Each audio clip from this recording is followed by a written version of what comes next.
So welcome to the fake greenhouse. When I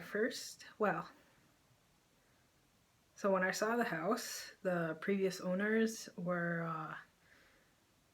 they had some hideous squishy carpet that was probably installed sometime between the 60s and the 80s. Beige, gave you an unsettling feeling, it was so squishy. And they also had a dog, so it kind of smelled, so I told them to rip it out as a condition of me buying the house, so they ripped it out. Because it sounded like there was going to be hardwood floors underneath it, right? Because the rest of the house has wood floors. The 2 bedrooms had it, but then this kind of walk-in closet sort of area was a patch of baseboard and then some ugly, nasty linoleum. And I thought, oh my god, I'm gonna have to pay to get this whole entire thing redone and a completely new floor laid down. But then unpacking my plants, I realized it's actually a good thing, because what better place to have watering accidents on. So, welcome to the ugly, hideous linoleum floor room. That's some wood that I didn't have them installed when they did the floors in the other rooms. I hate that. The shoe molding.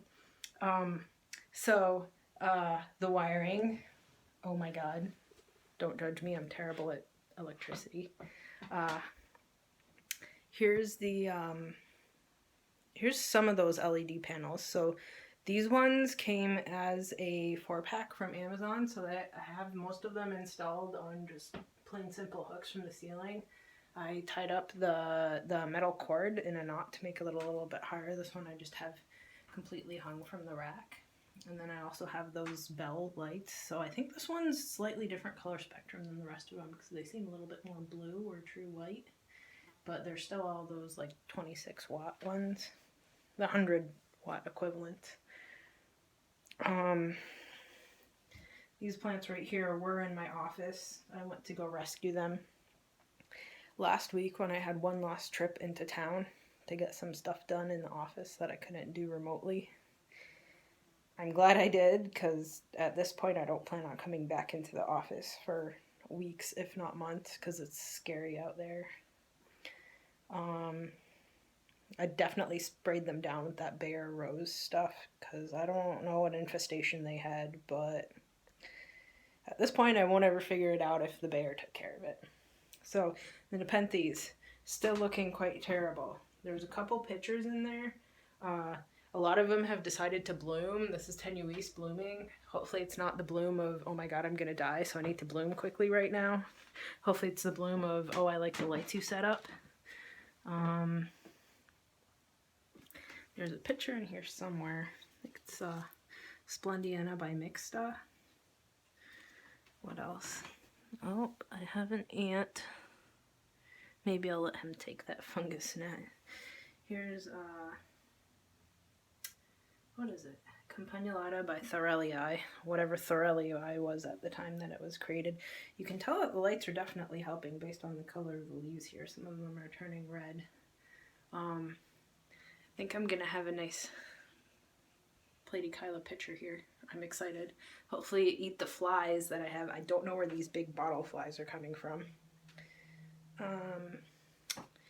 This one, I'm bad at aiming this thing. So Densiflora by Rob Cantley. It looks like half of it is probably not going to grow in. I'm not sure, because I think it had some caterpillar damage. Not sure what's going on there. Definitely sprayed it down once I noticed something interesting was happening. And then right next to him, I don't know if I've... This one's Izumii by Trismatiensis, and she's a girl. And then this Subuenensis by Trismatiensis that I had blooming, that was a girl late last year. The whole entire stalk just dried up, nothing came of it. But luckily she's putting up another sprout, so I think I'm going to be putting more seeds together with all the nice boys that I have blooming right now. I have Ventrinermis, Hamada, my only named plant Simon. He is Hamada by Ventricosa, and tenuis. Maybe, oh, and Inermis is blooming too. So maybe I'll make some nice crosses with those and probably give them away again because I'm terrible at sprouting seeds. These are the deli containers with all the Nepenthe seeds I had last year. Still not sprouted. Oops. Don't judge me too hard about the wiring. Speaking of which, so they also left a kind of crappy shelf that was mounted into the wood frame of the windows. Oh my god. So I removed that. It's kind of wobbly, but it's holding a lot of plant stuff. This is what I bought on Amazon. So it's a bunch of these pink ones, and then I also got, there's a yellow one. I still have one that I'm not using. Maybe I should hook it up, but everything seems to be not dying too hard. Also, the hamada is blooming. I'm kind of scared so many things are blooming. Hopefully I'm not killing them all. So here's the garden vegetables. So I got 2 of those 72 cell trays, and just each one of the rows I planted with the same seed. So eggplant hasn't sprouted, which I'm a little bit sad about. Maybe it needs to, oh, one of them has finally come up today. Oh, I'm excited. So the only thing that hasn't sprouted at this point then is the strawberry seeds that I took off some strawberries from the grocery store last year, but they usually irradiate those so they can't grow anyway, so I'm not surprised. So some of the longer term stuff that I plan on planting in those cedar grow boxes is I have rhubarb.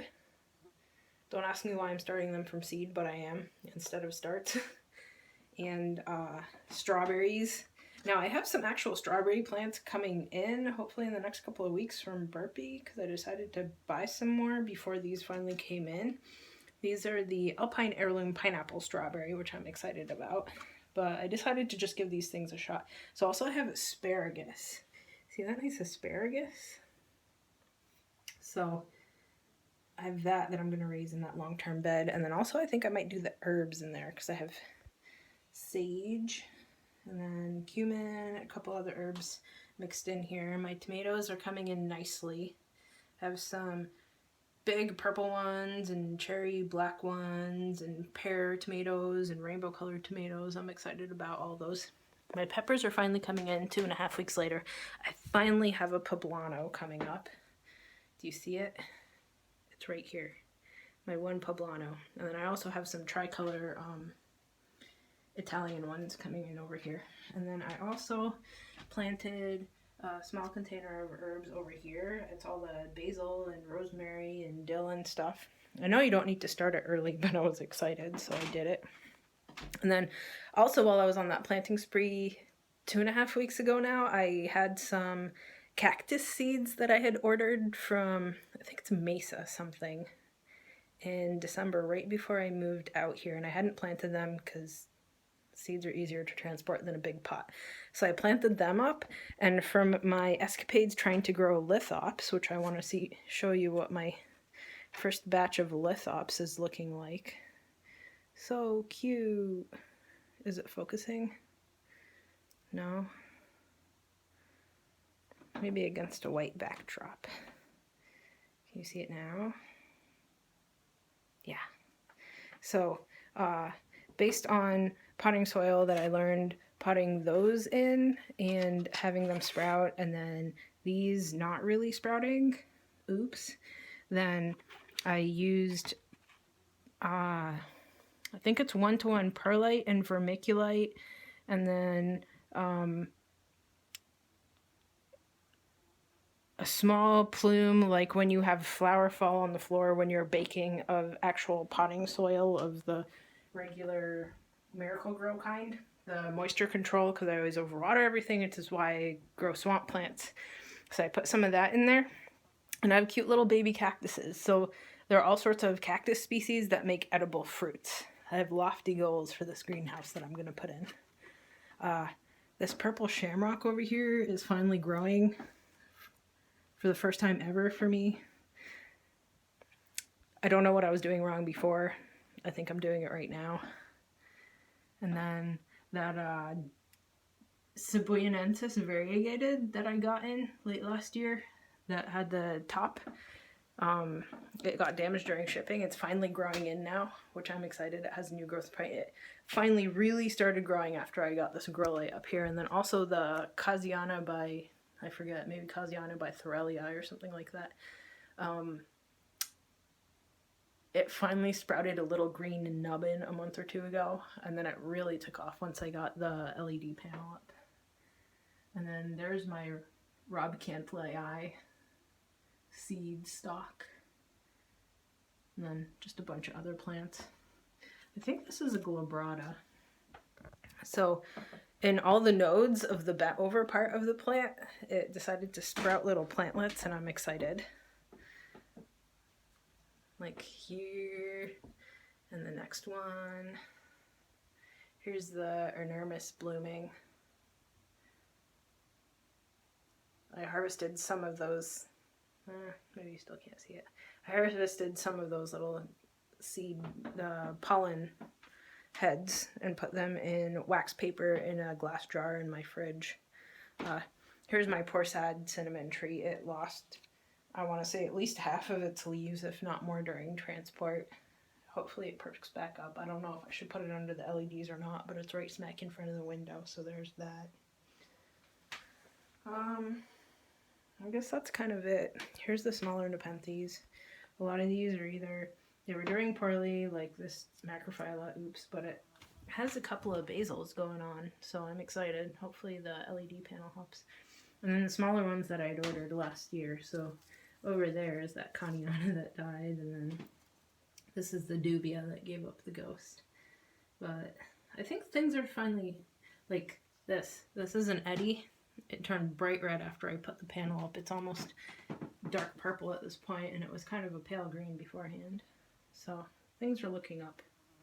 So the panels were definitely a good idea. So all of those things are going to go outside. I've never grown outside in this area before because I've never lived here before. Spur of the moment decision to get out of SoCal, and I think I got out right before it turned into a circle of hell. Supposedly you can plant cucumbers and melons and stuff directly outside here after the last frost date, but I think I'm going to start them a week or two beforehand, which means in like 3 or 4 weeks I'm going to start them because it's March 24th or 25th, I want to say, today. I've kind of lost track of, well, I was always bad at the days, but I've definitely lost track of them even more now that I've been sitting at home teleworking for a week and a half. So all of these guys are probably going to go out probably the first weekend of May, assuming I can get a fence together, and then get all of those grow boxes together and get my septic system size. It's a lot of work that I have ahead of me, but I'm definitely excited because I'm going to have some tasty food and get some really good gardening in. Oh, and here's some tillies that I've managed to not kill. I'm in shock. Most of these came as a 20 pack on Amazon. There's some shops on there selling them while they're really popular for all the cool kids to grow. So far so, well, one of them looks like it's done in there, but so far so good for the rest of them. Okay, till next time. Ciao.